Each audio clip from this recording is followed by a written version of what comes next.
Así que me gustaría preguntarte por cuándo se despierta tu interés por la filosofía y cómo llegas hasta ahora, que eres filósofo.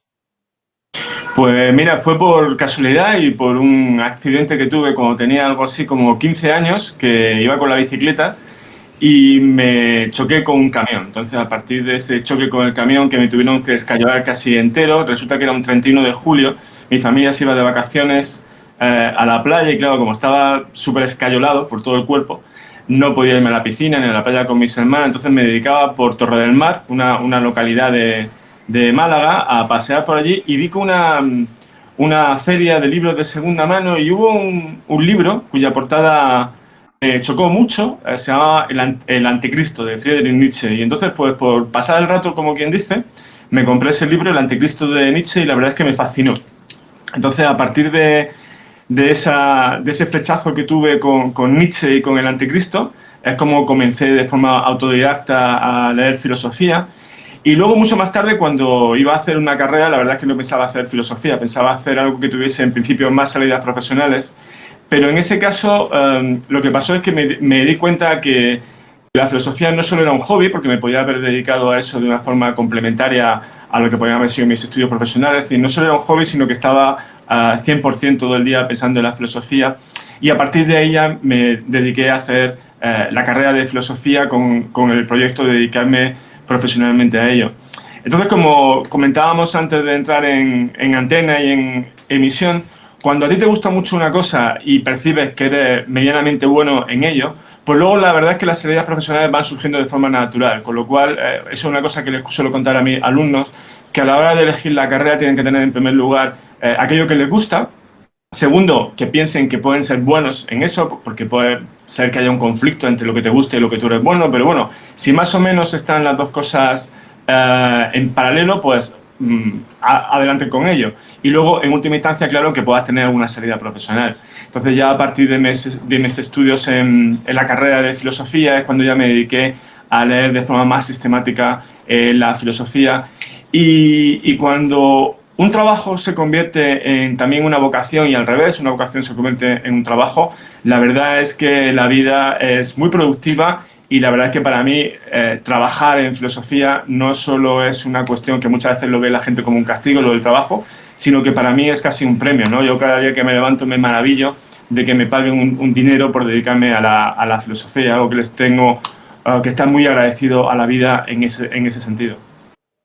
Sí, es lo que suele decir de trabajas de lo que te guste y nunca más trabajarás en la vida, ¿no? Que a lo mejor es una frase muy bonita, pero va por donde tú estás comentando, ¿no? Exacto, una filósofa, Hannah Arendt, distinguía, y esto es muy importante, entre el trabajo y la labor. La labor consiste fundamentalmente en eso, ¿no? En que tú encauces tu creatividad en algo que sea productivo, ¿no? Mientras que el trabajo sería efectivamente esa idea que surge en el Génesis, en el Antiguo Testamento, cuando Dios castiga a Adán a trabajar para ganarse el sustento, a trabajar con el sudor de su frente. Trabajar siempre implica un esfuerzo, implica efectivamente un sudor. Pero ese sudor puede ser un sudor gratificante y con el que te sientas bien, o puede ser efectivamente un sudor que sea como un lastre. Entonces, hacia lo que tenemos que tender, y también por el sistema en el que vivimos, que cada vez vamos a estar más enfocados hacia cuestiones de creatividad, es que efectivamente tú consigas hacer un trabajo que sea una labor, es decir, que en ese aspecto te sirva para desarrollarte como persona al mismo tiempo que te ganas un dinero para poder vivir. Sí, y, o sea, has comentado que la filosofía te apareció en la vida y fue como un tren que pillaste. ¿Crees que si no hubieras estado en ese momento del accidente y demás, más adelante hubiera llegado o que el tren hubiera pasado para siempre? Sí, bueno, la filosofía yo creo que es una parte de una faceta más general que es la de pensar, la de leer y la de escribir. Es decir, a mí, por ejemplo, si me obligasen a ser vegetariano y no comer carne, lo llevaría mal, pero bueno, podría aguantar perfectamente sin eso. Y así como con muchas cosas, ¿no? Pero si hay algo con lo que yo no podría vivir y que para mí es algo muy importante es leer, ¿no? Estoy leyendo constantemente y estoy escribiendo constantemente.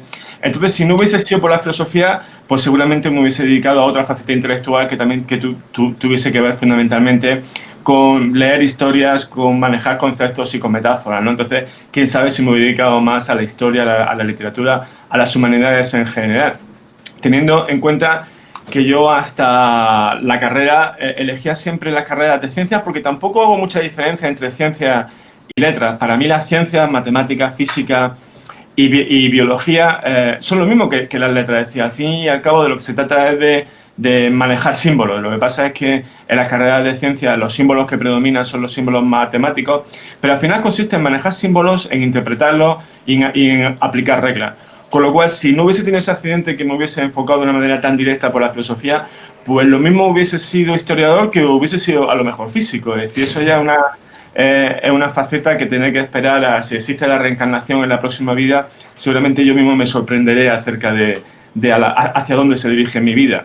Porque también tenemos que estar un poco abiertos a la sorpresa, a la aventura, a la incertidumbre y saber manejar un poco con los acontecimientos que nos suceden en la vida. Porque como decía Ortega y Gasset, yo soy yo en mis circunstancias, si no salvo a mis circunstancias no me salva yo. Eso también tiene mucho que ver con el hecho de ser receptivo a las circunstancias de la vida e interpretar lo que te pase de la forma más positiva posible. Y en ese sentido sacarle jugo incluso a las cosas malas que te puedan pasar. Sí, al final somos víctimas de un destino que está impuesto y no sabemos muy bien por qué. Entonces, claro, hay que saber llevar esas circunstancias. Sí, pero Y yo ahí, a dejarlo más sí, que sí, dime. víctima de nuestro destino, yo un poco, porque la palabra víctima ya te pone un poco en con respecto a pasividad y con respecto a que lo que te está vendiendo es una cosa mala que tienes que soportar, porque sí. Yo más bien diría que hay que ser como el ave fénix o como Prometeo, ¿no? Prometeo hacía cosas, como por ejemplo robar el fuego de los dioses para dárselo a los humanos, y en base a ello los dioses lo castigaban muchas veces, ¿no? Pero nos tenemos que imaginar a Prometeo o a Sísifo como felices haciendo esa tarea que el destino efectivamente le había dado. Pero bueno, si el destino te da una serie de tareas que tú has buscado, pues un poco lo que hay que hacer es más bien que como víctima, yo diría que es como una especie de surfer, ¿no? De surfeador. Te llega la ola y efectivamente la ola tiene más fuerza que tú y la ola va a hacer contigo lo que ella un poco te condicione. Pero tú puedes tener la capacidad para, a pesar de que la ola es más fuerte que tú, de alguna forma manejarla para llegar a algún destino que al final sea favorable a ti. Con lo cual, es cierto que en cierta forma estamos arrastrados por esa ola, pero no somos completamente inocentes ni estamos impotentes a la hora de dirigirla hacia donde nosotros queramos. También tenemos una responsabilidad en ese sentido. Sí, sí, sí.